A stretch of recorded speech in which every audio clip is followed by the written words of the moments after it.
চাওক আমাক কেনেকৈ অত্যাচাৰ কৰি আছে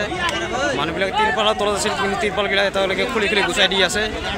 লাঠি চাৰ্জ কৰিবৰ কাৰণে তেওঁলোকে ৰেডি হৈ আছে এয়া অন্যায়ভাৱে কৰি আছে তেওঁলোকে গোৱালপাৰাত উচ্ছেদিতৰ হাহাকাৰ বৰ্মনে আমাৰ লগত অত্যাচাৰ কৰি আছে আমি কি বাংলাদেশী নেকি চৰকাৰে আমাৰ কাগজ পাতি চাওক বৰ্মনে এই ফাৰ্ষ্টৰ পৰা আহি বৰ্মনে মানে পুৰা অত্যাচাৰ কৰি আছে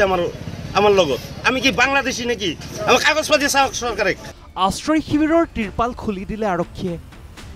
তাৰ পাছতেই পুনৰ উত্তপ্ত হ'ল পাইকান উচ্ছেদস্থলী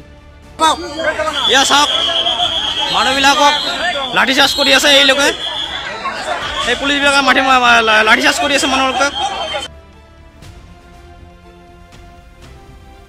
গোৱালপাৰাৰ পাইকান সংৰক্ষিত বনাঞ্চলত চলিছিল প্ৰশাসনৰ উচ্ছেদ অভিযান বনাঞ্চলখন অবৈধ দখলমুক্ত কৰিছিল প্ৰশাসনে কিন্তু উচ্ছেদস্থলীতেই আশ্ৰয় লৈ আছিল উচ্ছেদিতই বৰষুণ দিয়াৰ বাবে বান্ধিছিল তিৰপাল কিন্তু আৰক্ষীয়ে খুলি দিলে তিৰপাল তাৰ পাছতেই পুনৰবাৰ সৃষ্টি হয় উত্তেজনাময় পৰিস্থিতিৰ গোৱালপাৰাৰ পাইকান সংৰক্ষিত বনাঞ্চলত আশ্ৰয় শিবিৰ খালী কৰাৰ নিৰ্দেশ দিছিল প্ৰশাসনে পাইকানত এতিয়া আকৌ হাহাকাৰ কৰিছে উচ্ছেদিতই সংস্থাপন বিচাৰিছে চৰকাৰ প্ৰশাসনক news desk report Prag news digital